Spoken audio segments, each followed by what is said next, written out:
E aí, belezinha? Hoje é Natal, trabalhei de madrugada e daqui a pouco eu vou trabalhar de novo. Ô louco, neguinho.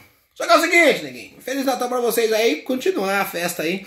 E fica aí uma dica do neguinho. Eu, quando vou ajudar alguém na tradução do japonês, apesar que eu não sei japonês bom, nem pra mim, mas de vez em quando a gente ajuda pessoas que sabem menos. É claro. E gosto de fazer isso. Gosto de fazer isso. Mas, assim, o que acontece? Qual que é um dos problemas que eu acho? Eu não sei se quem já ajuda as pessoas também acha. Tá você, um japonês, e a pessoa que está precisando da tradução.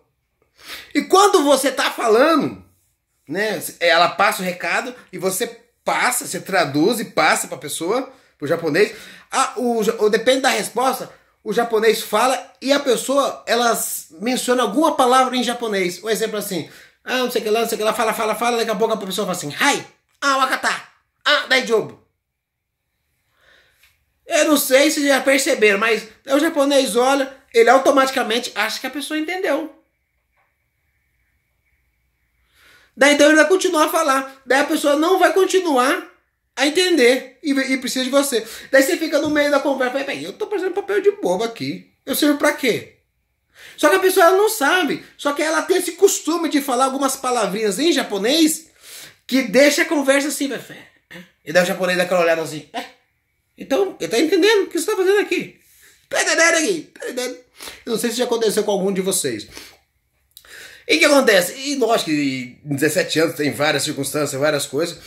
Eu aconselho, quem for precisar de um suiaco, fica quietinho, ouve a tradução, responde em português, né? E se você não estiver gostando do tipo de tradução, as coisas, ou dispensa o tradutor, ou chama outro, viu? Agora, se você falar alguma coisa que seja em japonês, mesmo que seja uma palavrinha simples, eu acho que fica tão zoado, fica tão confuso a conversa. E como que é? Por que, neguinho? Qual que é a base que você fala nisso? É o seguinte, neguinho. Ó, se quiser, passa no copinho lá, pega um livrinho desse aqui que é legal. 150, japonês, 150 segredos do idioma japonês. É um livrinho bobeirinho, né? Um livrinho fácil de ler, ó. Você vai aprender bastante truques aqui de japonês, que muitas vezes nem japonês sabe. O que aconteceu? Na época, o Japão ela tem duas épocas bem importantes. A época Edo Jidai e a época Meiji Jidai. Edo Jidai ele prevaleceu mais ou menos 300 anos. 1600 a quase 1900. É uma época bastante rica, historicamente falando. E muitas coisas, basicamente que você acha do Japão é nessa época. Depois vem a Meiji Jidai. Nessa época, foram onde começaram as coisas estrangeiras vir para o Japão, o comércio, as coisas e tudo. E precisou de tradução, né? Precisou de traduzir muitas coisas, né? Do inglês, de qualquer idioma para cá e do japonês para lá. E numa dessas traduções, o que aconteceu? Tem palavras que os caras não conseguiam traduzir. Agora imagina 1600. Você lê um texto, tem que traduzir esse texto. Não tem Google, não tem nada. Tinha que ser na raça. E o cara não achava significado para a palavra. E eles faziam? Eles inventavam. Inventavam. Você vê que não deu o porquê. Tem hiragana e katakana. Katakana e hiragana não tem porquê se os dois têm o mesmo som.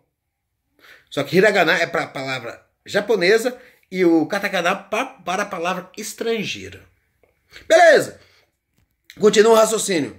Você não tinha condições, você não tinha um dicionário amplo para estudar, você tinha que inventar palavras, o significado de palavras, e um dos exemplos que eu vou dar para vocês assim, era Jiu.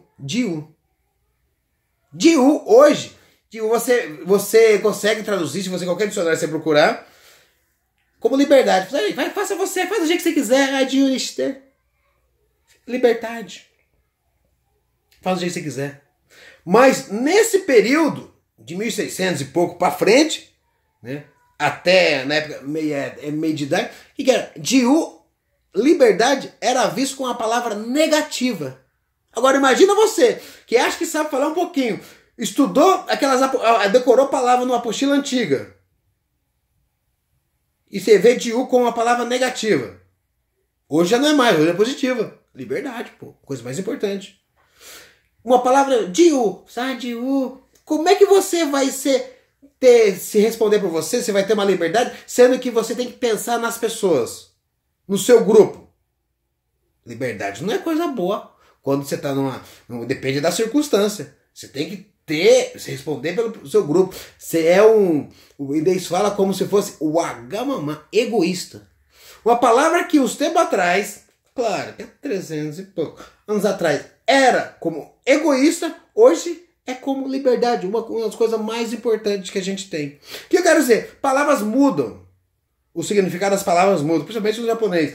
E o teor da conversa, depende do significado, também muda. Então, se você ficasse quietinho, você vai ajudar o tradutor bastante. Tá entendendo, neguinho?